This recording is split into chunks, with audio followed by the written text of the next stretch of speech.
कई सारे हिंदी फिल्म्स आ रही है उसमें दो इम्पोर्टेंट है। एक तो है आमिर खान जी की दंगल और एक है बेगम जान जिसमें हाँ my favourite actress Vidya Balan ji is there. So मैं मेरी खुशी दुगना इसलिए है क्योंकि अनु मलिक जी का कॉल आया मुझे एक्चुअली अचानक एक दिन और मैं बहुत खुश हुई क्योंकि हम जब आसाम में थे कॉलेज में थे उस समय मीन्स ये काली काली आंखें तो हम लोग वो सुन के मतलब रातों को हम लोग वो समय हम लोग कैसे भूल पाएंगे मतलब वो प्रॉपर स्कूल कॉलेज की एक रवानगी होता है ना। सो और तमाम गीत मतलब पागल कर देने वाले जो कंपोजिशन है अनु मलिक जी के। सो मैं हमेशा उनकी फ़ैन रही। उनका जब कॉल आया तो मैं मतलब ये हो गई। वो आपका दंगल का गाना किस तरह का होगा अगर आप बता सकें? फ्रैंकली स्पीकिंग दंगल की बात मैं की तो हूँ, दंगल में मैं गाई हूँ, लेकिन आई कांट से कि वो गाना किस सिचुएशन पे है नहीं है, फिल्म में रहेगा या सिर्फ ऑडियो में रहेगा। बहुत सारे सिचुएशन होता है।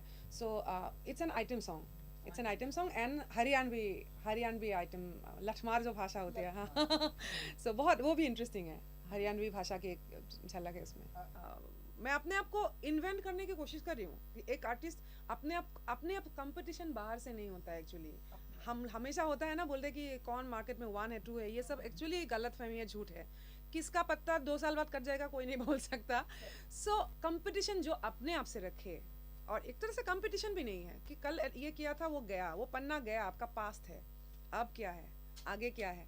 सो इन अ वे मैं अपने आप को इन्वेंट करने की कोशिश करती हूँ और उसी में जो रम जाता है बस जाता है लेने की कोशिश करती हूँ।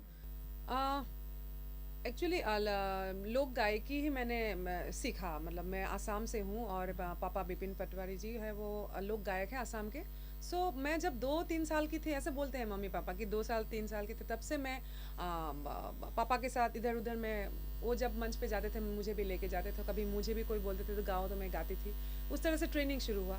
उसके बाद इंडियन क्लासिकल म्यूज़िक और तमाम सारी जो जॉनर्स है like rock jazz blues pop everything, मैंने कुछ छोड़ा नहीं है। जो भी सामने आया मुझे मैंने उसको अडेप्ट करने की कोशिश की, लेने की कोशिश की जो जो मेरे से हो सकता है।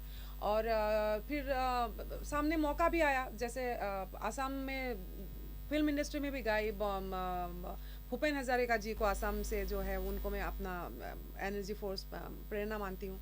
फिर बॉम्बे जब पहुंची तो बॉम्बे में फिर हब है बॉम्बे म्यूज़िक इंडस्ट्री का, फिल्म इंडस्ट्री का। तो यहाँ राजस्थानी पंजाबी तमाम भाषा में गाई। अब तक मैं 30 भाषा में गा चुकी हूँ।